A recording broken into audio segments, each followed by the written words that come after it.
北约欲向亚太扩张，马克龙公开造反，中国的话，法国人显然是听进去了。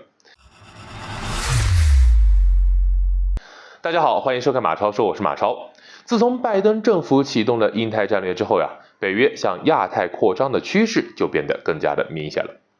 除了邀请日本以及韩国加入北约的网络防御中心之外，他们现在还打算在日本设立一个办事处。不过，令北约与日本从未料到的是法国总统马克龙竟然会在这件事上给他们当头一棒。近日，马克龙公开反对北约的这一计划，并且直言，北约现在要做的就是管好北大西洋地区，而不是将触角伸到亚洲，否则将犯下大错误。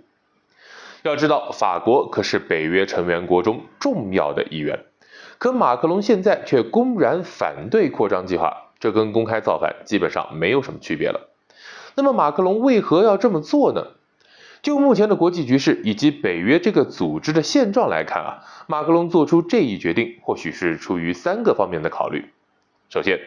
以法国为代表的老欧洲区域期望北约能够起到减少冲突的作用，而不是将其变成一个结构化的对抗机构。其实一直以来，法国对于北约的扩张就并不感冒，而且如今的北约主要是由美国为主导。老牌欧洲国家，尤其是像法国、西班牙之类的，已经开始对北约的内政产生了厌烦的情绪，因此马克龙才会公开唱反调，以反对北约向亚太扩张来表达自己的不满。那么其次，北约向亚太扩张对于法国而言，实际上是弊大于利的。要知道，北约在本质上是一个集体防卫组织，每一个成员国都有被其他国家保护的权利，同时也有保护其他成员国的责任。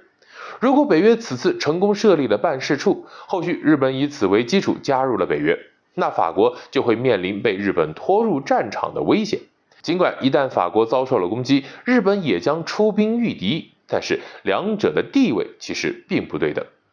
目前法国最大的假想敌已经深陷战争泥潭中无法自拔，这个时候法国遭受攻击的可能性是微乎其微的。而日本则随时都有可能遭受攻击，或者说是发起攻击。在这种情况之下，要是被日本拖下了水，那法国完全就是得不偿失了。最后，马克龙反对北约设立日本办事处，说明中国的话法国是听进去了。就在不久之前，法国总统外交事务顾问博纳与我国中央外办主任王毅进行过一次通话，在此次通话中，中法双方取得了重要的战略一致。同时，王毅还高度赞扬了法国在多边国际舞台上表现出来的独立自主的外交态度。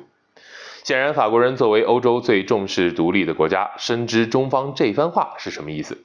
所以这一次马克龙才会站出来反对北约向亚太扩张。